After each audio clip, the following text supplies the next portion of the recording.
أو كصيب من السماء فيه ظلمات ورعد وبرق يجعلون أصابعهم في آذانهم من الصواعق حذر الموت والله محيط بالكافرين يكاد البرق يخطف أبصارهم كلما أضاء لهم مشوا فيه وإذا أظلم عليهم قاموا ولو شاء الله لذهب بسمعهم وأبصارهم إن الله على كل شيء قدير يا أيها الناس اعبدوا ربكم الذي خلقكم والذين من قبلكم لعلكم تتقون الذي جعل لكم الأرض فراشا والسماء بناء وأنزل من السماء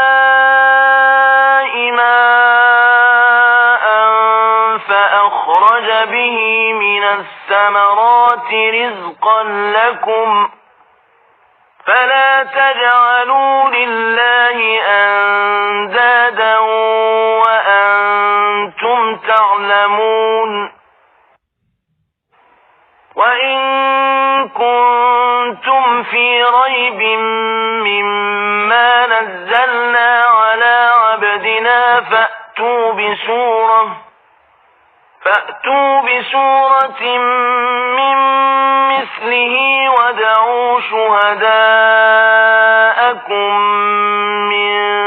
دون الله إن كنتم صادقين فإن لم تفعلوا ولن تفعلوا فاتقوا النار التي وقودها الناس والحجارة أعدت للكافرين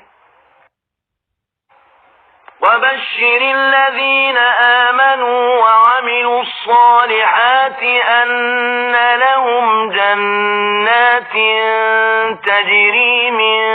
تحتها الأنهار كلما رزقوا منها من ثمرة رزقا قالوا هذا الذي رزقنا من قبل وأتوا به متشابها ولهم فيها أزواج مطهرة وهم فيها خالدون إن الله لا يستحيي أن يضرب مثلا ما بعوضة فما فوقها فأما الذين آمنوا فيعلمون أنه الحق من ربهم وأما الذين كفروا فيقولون ماذا أراد الله بهذا مثلا يضل به كثيرا ويهدي به كثيرا وما يضل به إلا الفاسقين الذين ينقضون عهد الله من بعد ميثاقه ويقطعون ما أمر الله به أن يوصل ويفسدون في الأرض أولئك هم الخاسرون كيف تكفرون بالله وكنتم أمواتا فأحياكم ثم يميتكم ثم يحييكم ثم إليه ترجعون هو الذي خلق لكم ما في الأرض جميعا ثم استوى إلى السماء فسواهن 7 سماوات وهو بكل شيء عليم وإذ قال ربك للملائكة إني جاعل في الأرض خليفة قالوا أتجعل فيها من يفسد فيها ويسفك الدماء ونحن نسبح بحمدك ونقدس لك قال إني أعلم ما لا تعلمون وعلم آدم الأسماء كلها ثم عرضهم على الملائكة فقال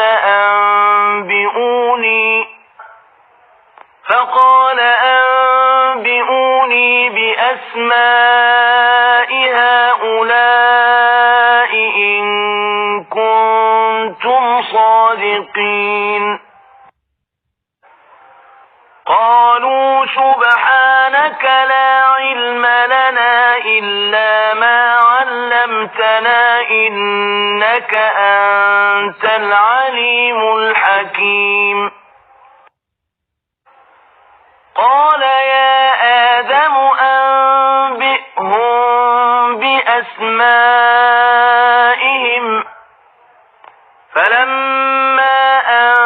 أنبأهم بأسمائهم قال ألم أقل لكم إني أعلم غيب السماوات والأرض وأعلم ما تبدون وما كنتم تكتمون وإذ قلنا للملائكة اسجدوا لآدم فسجدوا إلا إبليس أبى واستكبر وكان من الكافرين وقلنا يا آدم اسكن أنت وزوجك الجنة وكلا منها رغدا حيث شئتما ولا تقربا هذه الشجرة فتكونا من الظالمين فأزلهما الشيطان عنها فأخرجهما مما كانا فيه وقلنا اهبطوا بعضكم لبعض عدو ولكم في الأرض مستقر ومتاع إلى حين فتلقى آدم من ربه كلمات فتاب عليه إنه هو التواب الرحيم قلنا اهبطوا منها جميعا فإما يأتينكم مني هدى